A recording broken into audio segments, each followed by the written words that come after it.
За хүүхд тарах үйлчилгээний тухай хуулийг анхны хэлцүүлгийг сая энэ бодлогын байнгын орон дээр хэлцчихлээ. За яг энэ асуудлыг хэлцээд санал хураалт явах яг өмнөхөн Монгол Ардын намын гишүүд завсарлага авч 5 хоногор энэ хуулийг хэлцүүлэхийг хойшлуулах ийм санал гарлаа. Тэгээ Монгол Ардын намын бүлгийн завсарлага авах шалтгаан нь бол хүүхд тарах үйлчилгээний тухай хуулийг ерөнхийдөө бол эсэргүүцсэн байр суурьтай.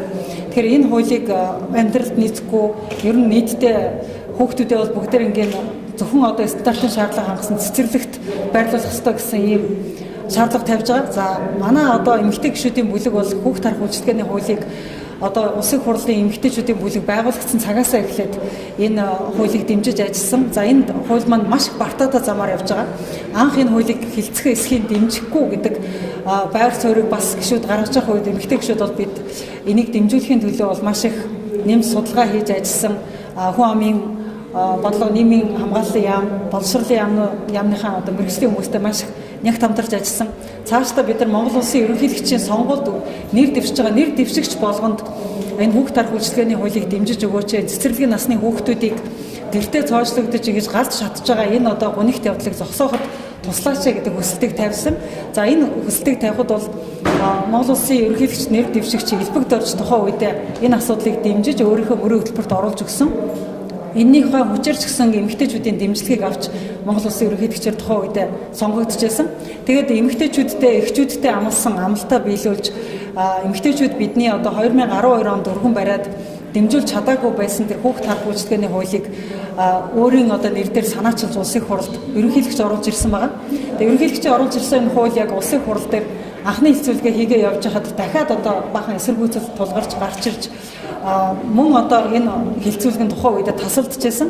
За энэ тасалдчихсан хэлцүүлгийг бол бид нар амжилттай үргэлжлүүлэхийн тулд эмэгтэй гишүүд идэвхтэй оролцсон ажлын хэсэгт нь бол бид нар идэвхтэй оролцож ажиллаж шинээр ажлын хэсэгт нь бид нар маш идэвхтэй ажиллаж ялангуяа цэцэрлэгийн байгууллагууд хүүхд тарах үйлчилгээний одоо шинэ одоо байгуулагдах байгууллагуудын хоорондын гарч болзошгүй зөрчлүүдийг аль болохоор хооронд нь одоо ойлголцуулсан энэ зарчмын зөрүүтэй саналуудыг бол томьёолж оруулж ирлээ.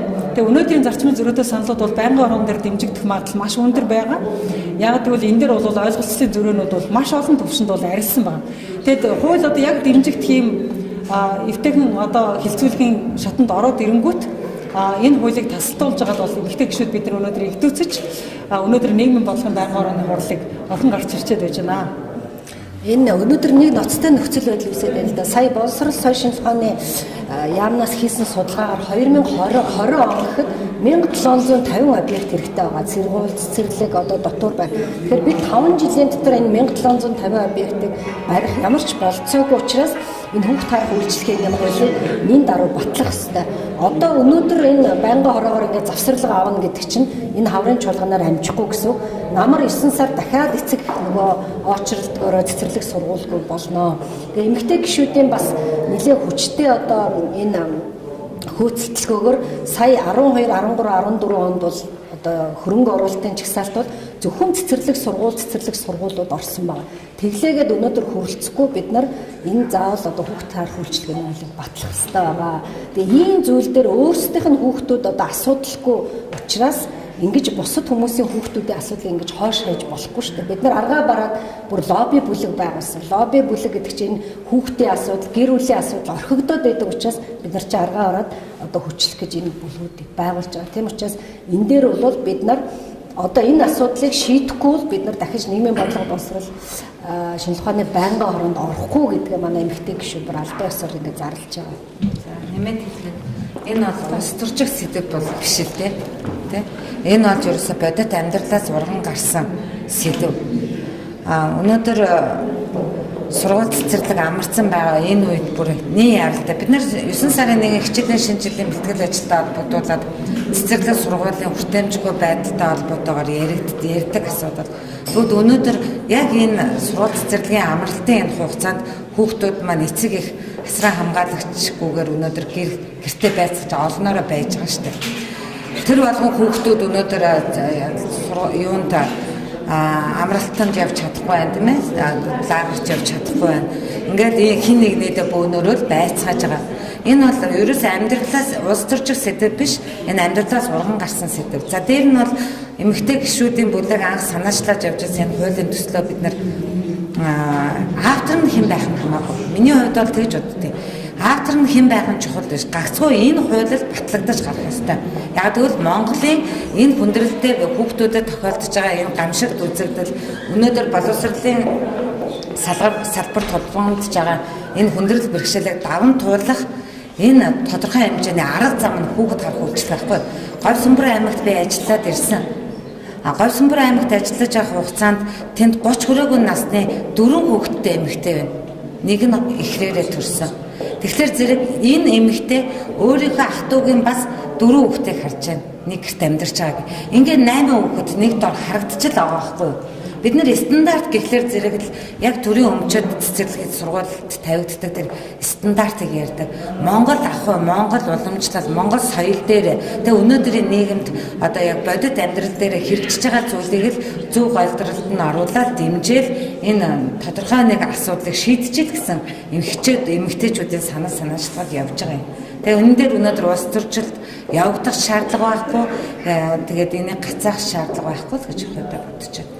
Тэгэхээр нэгэн болгон байнгын оронд амьдрал мэдэхгүй зөвхөн хөрөнгө мөнгөд одоо сонирхолтой ийм улсын их хурлын гишүүд дандаа орж суугаад их хүүхдүүд нийгмийн асуудал дандаа ингэж маш олон жил хориг саад тавьж байгааг одоо бид эсвүүцэг цаг болсон. За өнөөдрийн тавьсан тэр ардын намын хаян хэрвээ эднэр бол их муухай асуудал тавьж мөнгө байхгүй гэж байна. Тэгвэл өнөөдөр улсад мөнгө байгаа. Тэгэхээр өнөөдөр хувьсах зардлын ард хүүхдүүдэд өгөхгүй гэдэг асуудал хувьсах зардал чинь хаана байгаа гэнэ. Тэгвэл эдгэрт өчнөө юм хийх мөнгө нь байсаар нэг 60 тэрбумыг хүүхдүүдэд хувьсах зардлыг өгөхгүй гэдэг байдлаар хасч байгаа гэдэг бол энэ Монголын ард түмний эсрэг том одоо асуудал тавьж байгаа гэж. Ер нь энэ хүүхд харах үйлчлэл ганцхан Монголд бий болж байгаа биш. Энэ хамгийн хөгжлөлттэй Англи улсын хүүхдүүдийн бараг 60-70% нь хүүхд харах үйлчлэгээр өнөөдөр явж байгаа. Бүх улс орон одоо төр засаг тэгж хүүхдүүдийн асуудлыг шийдэж чаддаггүй.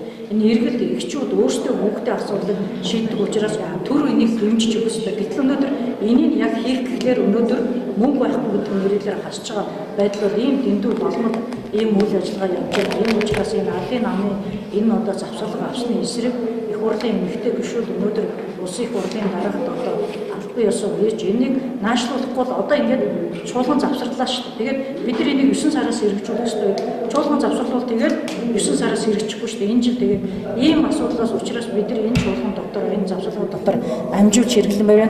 Яагаад гэвэл иргэд энийг маш эмэгтэйчүүд хүлээж байгаа. Жишээ нь манай Баянзүрх дүүрэгт гэтэл одоо 30 одоо хувийн цэцэрлэгүүд одоо энийг бий болсон. Одоо хүмүүс баар, ресторан, дэлгүүргээд маш олон жижигэн байшин барьцнаа болиулаад цэцэрлэг хүүхд харах үйлчлэгээд бүх засварлаад биднийг очихлаар хизээ энэ хуулиа батлах гин.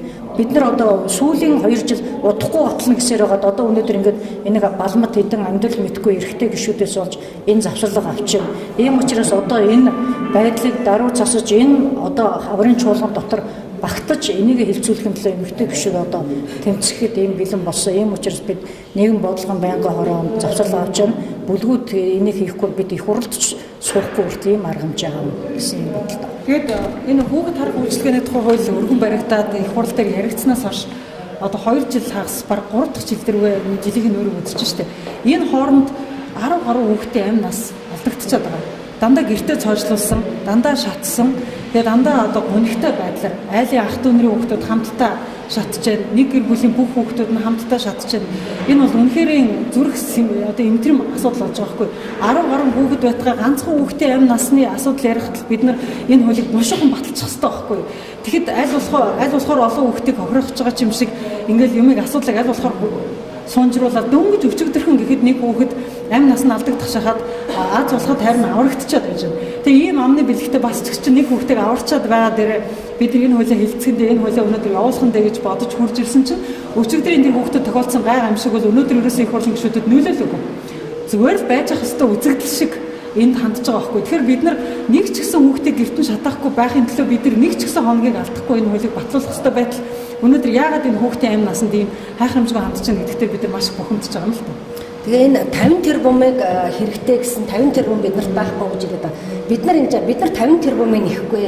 Эхний жилдээ ядаж хуулиа батлаад, стандартаа батлаад бид нар хүмүүсээс сургаад, сонгон шалгаруулад ядаж 5 тэрбум багт бид нар энэ хуулийг одоо эхлээд явуулж ямаар байна гэдэг. 5 тэрбум төгрөг шүү. Өнөөдөр Монголын хүүхдүүд бол 5 тэрбум төгрөгийг харамсах эрх байхгүй. Гэтэл эдгээр яадгүй гэхээр сонгуулийнхаа одоо өмнөх жил 3,000 хүн амтаа 5,000 хүн амтаа суманд очиод 8 тэрбумаар соёлын төв барьдаг байхгүй. Тэгчгээд одоо болохоор нийт Монгол улсын хэмжээнд нэг 5 тэрбумыг өгчөөч бид нар орон нутагт нь ингээ квот өгөөд шалгаруулад ингээд эний чинь дэвшилттэй хэлбэрийг чинь эхлүүлъя гэд хэлэхээр өгөхгүй. Тэгээд одоо өөрсдийнх нь хүүхдүүд ингээ асуудалгүй учраас бид нар дандаа тоглоом наадам шоглоом хийж байгаа юм чинь хүүхдийн амьдрал энэ чинь өөр шүү дээ.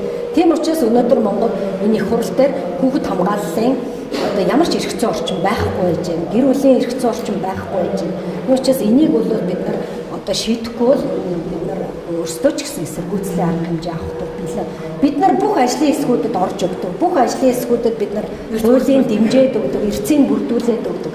Тэгээд яг энэ хүүхдэд хэрэгтэй хууль гэхээр ингээд завсрал авч болох байх. Тэгээ хамгийн гол нь юм хугацаа тулцсан үед бид нар дээр ирээд яриад тийм ээ.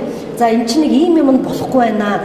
Одоо завсрал авахгүйгээр цөмөрөө шийдээ. Та нарын эн чинь буруу байна гэдэг ч юм ингээд ярьж болно шүү дээ. Ажлын хэсэг дээр бол ингэсэн шүү дээ. Бүх намын төлөө. Ажлын хэсэг бүх намын төлөө байсан. Би өөрөө ажлын хэсгийг удирдах байгаагийн үед Хаян харваа гишүүний санал, Отгон баяр гишүүний санал, Саран гэрэл гишүүний санал гэдэг жишээлбэл Ардын намаас ажлын хэсэгт орсон бүх гишүүдийн санал бүрэн тусгагдсан. Өөрөөр хэлбэл энийг татгалзах өөр улс төрийн шалтгаан угаасаа байхгүй. Тэгэхээр зэрэг яг хуулийн агуулган дээр бол татгалзах шалтгаан байхгүй. Зөвхөн энэ хуулийг явуулахгүй гэсэн байр суурин дээр татгалзаж байгаа нь л өөрөө өнөөдрийн хувьд бол маш ажил хэрэгч биш байгаа байхгүй.